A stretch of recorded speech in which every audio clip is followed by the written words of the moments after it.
ఆంధ్ర రాష్ట్రంలో నిరుద్యోగులకు ప్రభుత్వం తీపి కబురు చెబుతుంది. ఎప్పటినుంచో ఎదురుచూస్తున్న గ్రామ వాలంటీర్లను నియామకంపై ప్రభుత్వం ఒక నిర్ణయం తీసుకున్నది. గత ప్రభుత్వం ప్రవేశపెట్టిన ఈ పథకాన్ని కొనసాగిస్తూ దీనికి కొన్ని రూల్స్ అండ్ రెగ్యులేషన్స్ ఫాలో చేస్తూ ఈ నిర్ణయం తీసుకున్నది. ప్రభుత్వం పెట్టిన గ్రామ వాలంటీర్లను పేరు మారుస్తూ గ్రామ సేవక్ లేదా వార్డు సేవక్ అనే పేరు మార్పును చేశారు.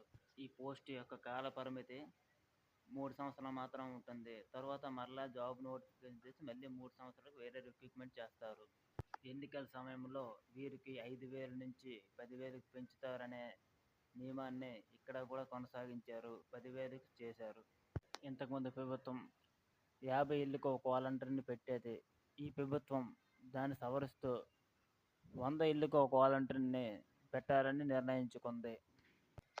ఈ జాబ్ చేస్తున్న సమయంలో వాళ్ళకి వృత్తి నైపుణ్యం శిక్షణ కింద ఏదో ఒక కోర్సును నేర్పిస్తారు. గ్రామ వార్డు సేవ గురించి అర్హత ఇంకా తెలపలేదు.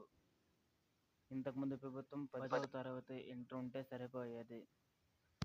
ఇప్పుడు ఆ అర్హత ఉంటే సరిపోతుందా, ఇంకా పెంచుతారో తెలియదు. మా ఛానల్ నచ్చినట్టయితే లైక్ చేయండి.